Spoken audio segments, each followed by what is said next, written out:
Hey y'all. We're inside the moto camper here and figured I'd show you around a little bit. So let's get started.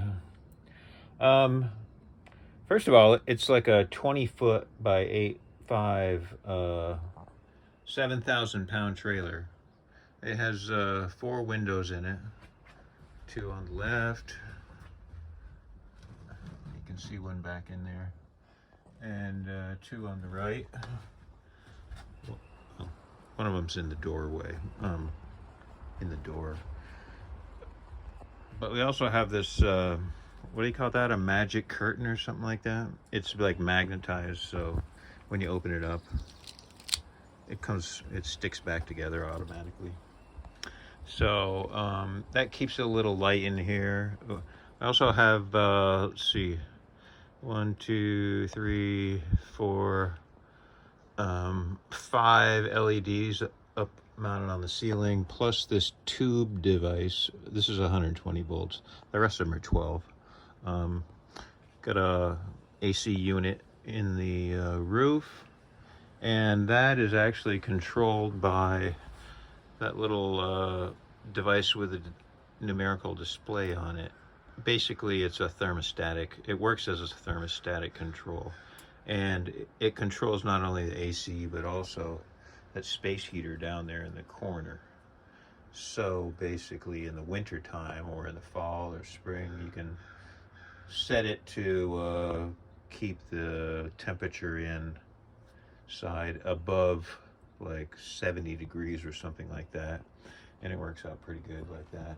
In the summertime, you can set it to well, it's fully automatic, but you can just set it to keep the temperature in the trailer like below below 74, for example, and it will just like cycle it on and off, on and off, on and off.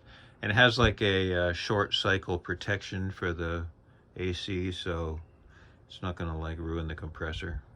On the front here, we've got to back up a little bit. You can see a little bit better.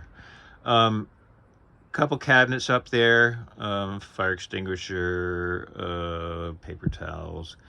Down there under the left-hand side is a water tank that's right below the sink, of course. And it's an on-demand pump, so whenever you turn the power on, it runs off 12 volts, so you don't actually need a plug-in to operate that.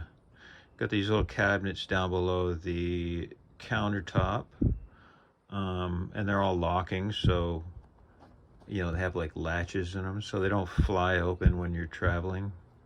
The refrigerator in the middle is 120 volts, but that works out just fine the way it is. We don't really need it for traveling purposes. We use that big cooler for a coffee table, and that the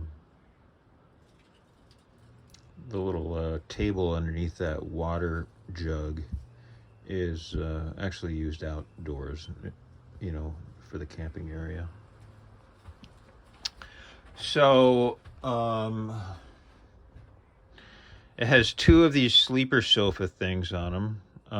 Here's one on the left-hand side, and one on the right-hand side. This one is obviously opened up, so it's like a couch, and this one is like laid out right now, as it works for a bed if you wanted to use it like that. And for I guess a couple years, that's what we did. But we put another bed in it last year, and that's like much more comfortable than these sleeper sofas. Still got a YZ in here from Daytona. Have a television, a flat screen 42-inch on the wall here, and there's a DVD player and an Apple TV back there too. There's also an antenna lead that runs over onto the front left corner where all the hookups are, the 30 amp RV, the water tank or the water hookup, and also the cable TV or antenna lead. And so that stuff is all on one side, just like a normal RV would be. What else? Oh yeah. So the bed is like the bed is a queen size memory foam, and it's got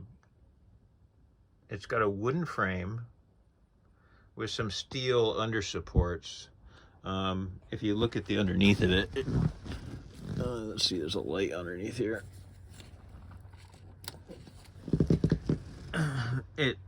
It's all plywood underneath here, 1/2 inch, but up above that is some steel supports that just stiffen it up so it doesn't sag in the middle, for example. When it's in the down position, it just rests on 2 pieces of 1/8 inch angle iron that's screwed into the wall. And there's gas struts that help you lift it when you want to raise it out of the way.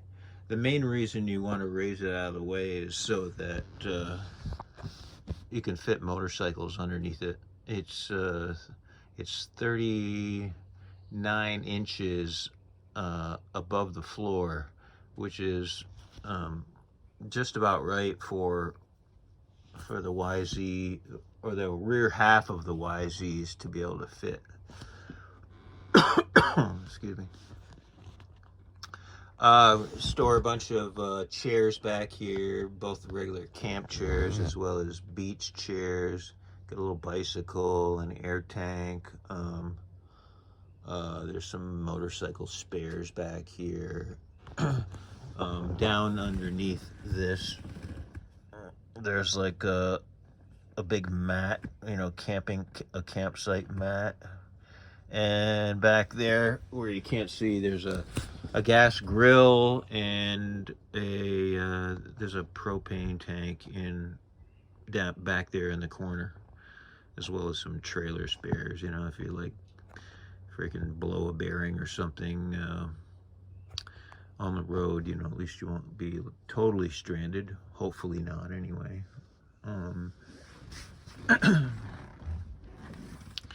Over on the wall, there's a little table that I usually use for racing or camping sometimes. A boogie board, and a foamy surfboard. And if you're out in really rough water, you can wear a life preserver if you want. Got overhead storage for all kinds of crap. Got some speakers up there, DVDs, little lantern, first aid kit, radio up there in the corner, and then over on the right hand side we also have the same sort of stuff. These like cubbies used to actually go all the way to the back of the trailer, but I removed the ones, the rearward ones, and well, I had to, in order to make the bed go up. So the bed, actually, I don't know if you can see, the bed rests on that little black bracket. It's an L bracket right there in the center of the frame. There's one on the other side too, right next to the life preserver. So basically what you do is you lift up the front, and it's pretty easy to lift up, and then it goes up sort of above that bracket, and then when you push the back up, that has a gas assist back there too, it it sort of goes forward. You know, the diagonal is reduced. Well, you know the math. You know your trigonometry, right? So that's really about it. This thing is it was insulated on the walls and ceiling before I got it, and then it had some shitty old uh, like linoleum product on the floor that was all ripped up and jacked up. So I came across a good deal on this boat carpet and put this in here, and it's pretty comfortable. I guess it's not the most practical thing, but it's pretty comfortable as far as like you know, hanging out in here, and as long as you don't come walking in here with a bunch of muddy boots or something, you'll be okay. Nobody's gonna yell at you. Oh, it also I have a there's the RV cable, but we also have a couple what are they, 100-watt solar panels that I can plug in, and what those do, if you're dry camping without hookups, you can actually stick those to the roof and plug them in. There's a hookup that hangs down below the understructure of the trailer, and it'll keep the 12-volt batteries charged. And here's our little charge controller in there.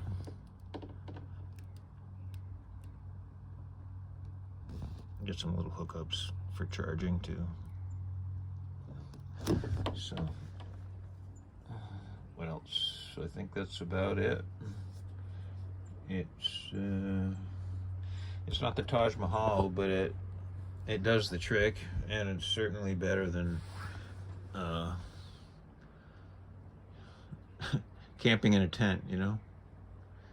So got some under cabinet lighting there too. Microwave oven.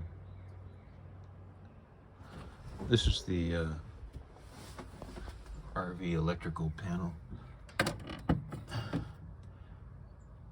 It just basically has 2 breakers in there, and then a 12-volt, bunch of fuses for 12-volt, and it has like a charge controller as well for the 12-volt batteries. So I think we have how much? I think we have close to 100